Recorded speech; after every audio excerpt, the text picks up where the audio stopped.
তাসমিন নাল লুচি, তাকে আমি 5 বছরে আমার জীবনের চেয়ে বেশি ভালোবাসি, তাকে আমি আজও বলতেছি তুমি আমাকে এখানে গুলি করে যাও, তুমি একে মেরে ফেলো। এই মহিলা, এই লুসি, তবু তাকে ভালোবাসি, যেহেতু ভালোবাসা। এই মহিলা এর আগে আরেকটা ছেলের সাথে প্রেম করতো, নাম মাসুদ। আমি তো মধ্যবিত্ত, আমার আমি তো অসহায়, আমার তো কেউ নাই। আমার কথা হলো এটা একটা ন্যায়ের বিচার চাই। ন্যায়ের বিচারটা হলো আমি যদি পরকীয়া করে অপরাধ করি, তাহলে উনি তো বাংলাদেশের নাগরিক। জজ সাহেবের স্ত্রী তো পরকীয়া করছে, ওনারা শাস্তি হওয়া উচিত। আমি সবার কাছে দৃষ্টি দোয়া চাচ্ছি দেশবাসীর কাছে, যেহেতু আমি একজন 24শে জুলাইয়ের মুক্তিযোদ্ধা। ওনার সাথে আমার বিগত 5 বছরের সাথে প্রেমের সম্পর্ক। আমি ওনার সাথে দেখা করতে গেছি বাসায়, ওনাকে গোলাপ ফুল দিছি, ওনাকে 1 প্যাকেট বাদাম দিছি, 2 প্যাকেট পপকর্ন দিছি, দিয়ে ওনার সাথে আমার একটা নিয়ে ঝামেলা ছিল।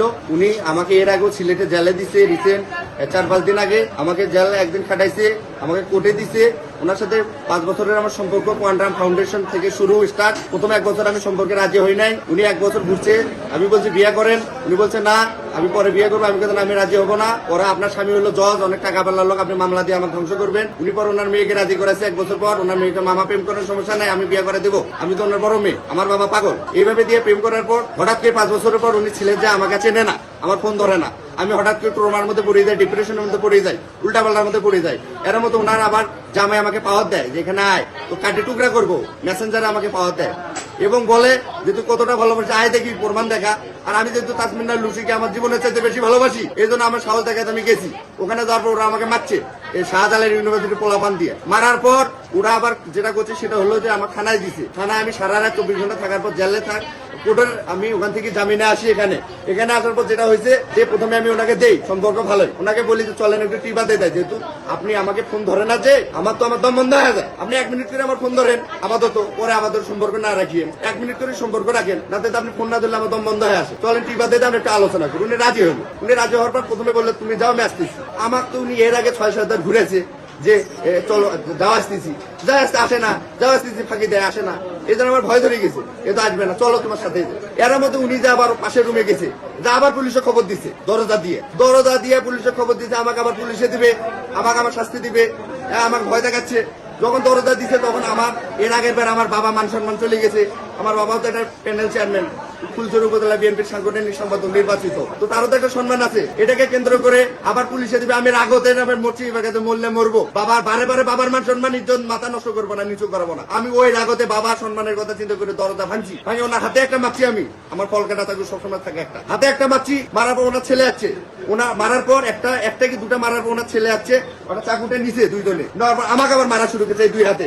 এই 2 হাতে যখন আমি প্রোটেক্ট দিতে পারি না, 2 হাতে আমাকে মারতেছে, যখন প্রোটেক্ট দিতে পারি না, তখন ওনার ছেলে আমি পায়ে কামড় দিচ্ছি। এরপরের ঘটনা আমি আর বলতে পারি না, এরপরের ঘটনা কি হয়েছে এতটুকু আমার মনে আছে। এটাকে ওনারা তো পাওয়ারফুল, ওনার হাজবেন্ড জজ, উনি ডাকলে তো হাজার হাজার প্রশাসন আছে। আমি তো মধ্যবিত্ত, আমার আমি তো অসহায়, আমার তো কেউ নাই। আমার কথা হলো এটা একটা ন্যায়ের বিচার চাই। ন্যায়ের বিচারটা হলো আমি যদি পরকীয়া করে অপরাধ করি, তাহলে উনি তো বাংলাদেশের নাগরিক, ওনার জজ সাহেবের স্ত্রী তো পরকীয়া করছে, ওনারা শাস্তি হওয়া উচিত, পরকীয়ার অপরাধ। আর দ্বিতীয়ত এটা হলো এটা মিথ্যাভাবে ফাঁসানোর চেষ্টা করতেছে। আমি সবার কাছে দৃষ্টি দোয়া চাচ্ছি দেশবাসীর কাছে, যেহেতু আমি একজন 24শে জুলাইয়ের মুক্তিযোদ্ধা, আমি অবসরপ্রাপ্ত সেনা সদস্য, 2018 সালে স্বেচ্ছায় আমি অবসরে আছি। সবার কাছে একটা আমার আবেদন, আমি যদি অন্যায় করে আমার বিচার করুক সরকার এবং আদালত, এবং তারা যদি অন্যায় করে তাদের বিচার আদালত করুক, এতটুকু আমি বলি। আমার বিচার যদি ন্যায় বিচার যদি ফাঁসি হয়, আমি আলহামদুলিল্লাহ।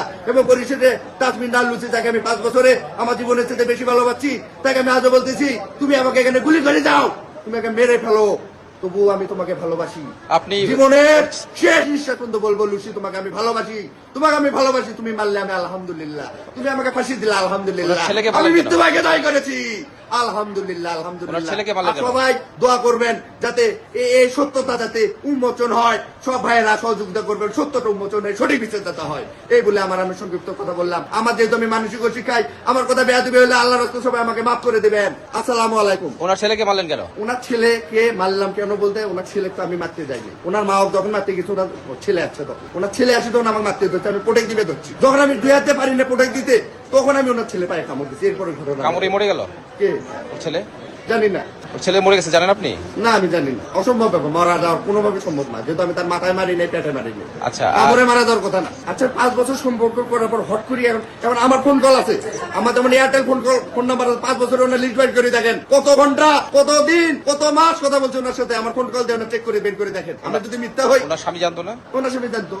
ও আর একটু উল্লেখ, এই মহিলা, এই লুসি, তবু তাকে ভালোবাসি, যেহেতু ভালোবাসা। এই মহিলা এর আগে আরেকটা ছেলের সাথে প্রেম করতো, নাম মাসুদ, তার সাথে 14-12 12 থেকে 14 বছর প্রেম করছে এই মেয়ে, এই মহিলা তাসমিন নাহার লুসি।